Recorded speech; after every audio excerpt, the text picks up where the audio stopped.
پھر اس کے بعد ایک آخری سوال میرے اپنے پاس یہ ہے کہ ایک صاحب نے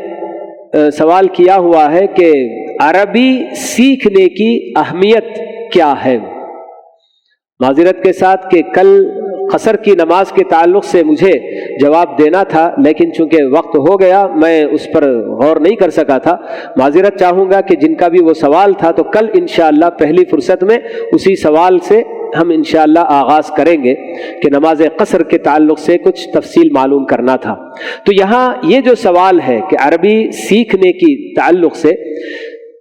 میں ہمیشہ کہا کرتا ہوں کہ سارے مسلمانوں کو چاہیے کہ وہ اپنے رب کا کلام سمجھنے اور اپنے نبی کے کلام کو سمجھنے کے لیے ڈائریکٹ سمجھنے کی خود کوشش کریں، اور اس کے لیے جب تک عربی سیکھیں گے نہیں ہو سکتا ہے۔ اور آدمی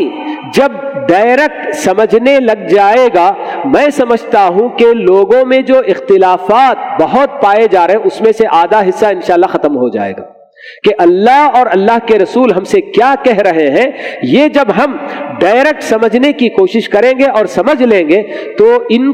کی سن کر جو ہم عمل کرتے ہیں اس سے بھی براہ راست جب ہم خود سمجھنے لگ جائیں گے تو ہمیں خود بڑے آرام سے، اللہ تو یہی کہہ رہا ہے، اللہ کے نبی تو یہی فرما رہے ہیں، تو اسی کے ساتھ ہم لوگ بہت ساری چیزوں میں اپنی جو ہے اصلاح لے کر آ سکتے ہیں۔ تو عربی زبان سیکھنے کی بہت کوشش کرنی چاہیے، خاص کر کتنی پیاری پیاری دعائیں ہم کو قرآن اور حدیث میں بتائی گئی ہیں۔ معنی مطلب نہ معلوم ہونے کی وجہ سے ہم لوگ طوطے کی طرح سے دہرا تو دیتے ہیں،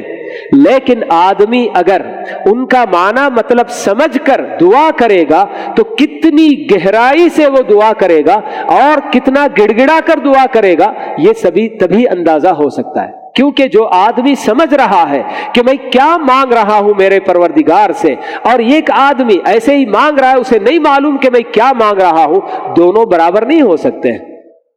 قل هل يستوي الذين يعلمون والذين لا يعلمون، اللہ تعالیٰ بتاتے ہیں جاننے والے اور نہ جاننے والے یہ دونوں برابر نہیں ہو سکتے۔ تو اس لیے عربی زبان سیکھنے کے لیے ہم کو وقت نکالنا ہے، اس پر پیسہ بھی خرچ کرنا ہے کہ یہ میرے رب کا کلام ہے، میرے نبی کی پوری ہمارے دین کا سب کچھ اسی زبان میں تو ہے، تو مجھے اسے معلوم کرنے، اسے غور کرنے کی ضرورت ہونی چاہیے، مجھے جو نا اس پر جو نا توجہ دینی چاہیے۔ آج کل زیادہ تر لوگ صرف قرآن پڑھا دینا اپنے بچے کو، بس ایک مرتبہ وہ پڑھ لیا، ختم کر لیا، اب اس کے بعد ہدیہ کر دیا، یہ ہوا وہ ہوا، بس ختم۔ وہاں سے اس کے بعد وہ کیا پڑھ رہا ہے، دوبارہ پڑھتا ہے نہیں پڑھتا ہے، کوئی ان کو فکر نہیں ہوتی ہے۔ کتنے ماں باپ بس اسی پر جو نا اکتفا کر لیتے ہیں کہ بس ہمارا بچہ ہماری بچی ایک مرتبہ قرآن ختم کر لے، تو یہ بات نہیں ہے میرے میں جی۔ قرآن کے ساتھ، حدیثوں کے ساتھ ہمارا اتنا بالکل چھوٹا سا تعلق بالکل نہیں ہونا چاہیے، اسے ڈائریکٹ سمجھنے کی ہمارے اپنے اندر ہم کو ہمت پیدا کرنا ہے، اور اس کے لیے ہمیں عربی زبان سیکھنے کی ضرورت ہے۔ تو اللہ تعالیٰ ہم سب کو